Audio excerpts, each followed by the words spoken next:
जय श्री कृष्ण, जय श्री राम। ईश्वर को पाने के लिए प्रेम मार्ग से ही गुजरना पड़ता है, और प्रेम मार्ग जितना कठिन है उतना सरल भी है। प्रेम शक्ति भी है और आसक्ति भी है। जब व्यक्ति का प्रेम कामना रहित होता है तो यह शक्ति होती है, और जब प्रेम में किसी चीज को पाने की लोभ रहता है तो वह आसक्ति बन जाता है। सच्चा प्रेम वह होता है जो प्रेम में किसी प्रकार का लोभ मोह, किसी चीज को पाने की कामना नहीं रखता है। ऐसा व्यक्ति प्रेम में ऐसा कमाल कर जाता है कि बड़े से बड़े बलवान और धनवान उसके आगे घुटने टेक देते हैं। किसी औरत ने अपनी पति का किया कराया कर्मों से पूछता है, तुमने तो बोला कि सच्चा प्रेम करता हूँ, फिर ऐसा गलत काम कैसे कर लिया जब तुम्हारा पहले से ही बीवी है, बच्चे हैं, और दूसरा शादी करके तुम उनको भी दुखी किया और हमी को भी दुखी किया। तो उनका उत्तर था कि आश्रम के लिए तुम्हें प्रेम किया, मेरा आश्रम को, गुरुकुल को बचाने के लिए तुम्हें शादी किया। क्या ये वास्तव प्रेम है? आज प्रेम का संज्ञा क्या दे दिया है हमने? प्रेम का मतलब क्या समझ लिया है हमने? जो प्रेम हमको ईश्वर तक पहुंचा देता है, परमात्मा तक पहुंचा देता है, हम उसे प्रेम करते। हम एक मनुष्य होकर दूसरी मनुष्य जो नारी स्वरूप को पूजा कर रहे हैं, माता काली, दुर्गा, लक्ष्मी को पूजा कर रहे हैं, उसी प्रेम स्वरूप को, इस सृष्टि को, उस जननी को धोखा दे रहे हैं, तो हम कैसे प्रेम कर सकते हैं दूसरों को? मीराबाई को मीराबाई को दिया गया जहर असहनीय था। धूप को पहाड़ से, यानी कि पहाड़ के चोटी से गिराने पर भी वो बच गया। प्रहलाद के आग में भी नुकसान नहीं हुआ, और तुलसीदास का उपनती नदी को भी पार करके जाना, यह प्रेम की शक्ति का उदाहरण है। परंतु ये प्रेम क्या है?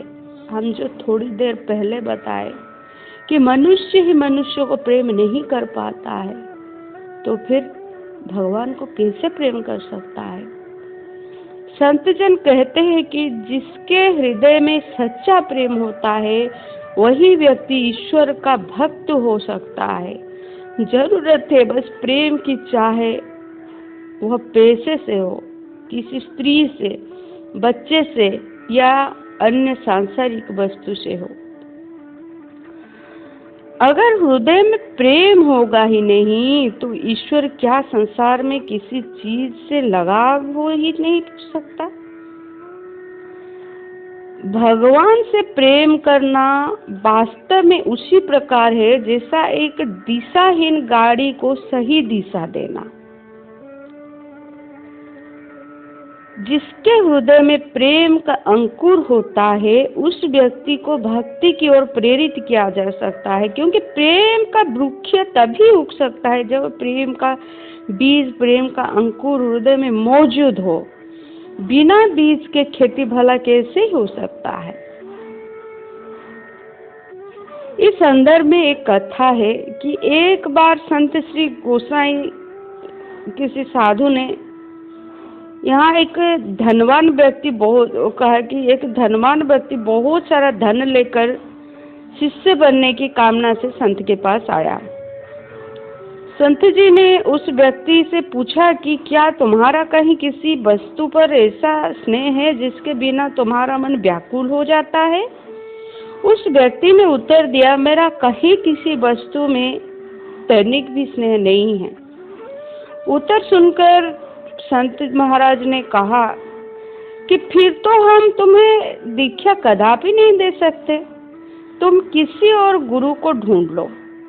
भक्ति मार्ग में प्रेम ही प्रधान है। व्यक्ति का जो प्रेम संसार से होता है, दीक्षा शिक्षा से उसी को पलटकर भगवान में लगा दिया जाता है। जब तुम्हारे हृदय में कहीं प्रेम है ही नहीं तो भगवान के प्रेम में भला कैसे सराबोर हो सकते हो। तो ये जो दिखावा की पूजा, दिखावा की साधना, दिखावा की नौटंकी, दिखावा की कथा प्रवचन किस काम के लिए? तुम किसको ठग रहे हो? आखिर तुम भक्ति मार्ग को पहचान ही नहीं पाए हो, जिसको तुम बोल रहे हो प्रेम मार्ग। प्रेम तो नैसर्गिक है।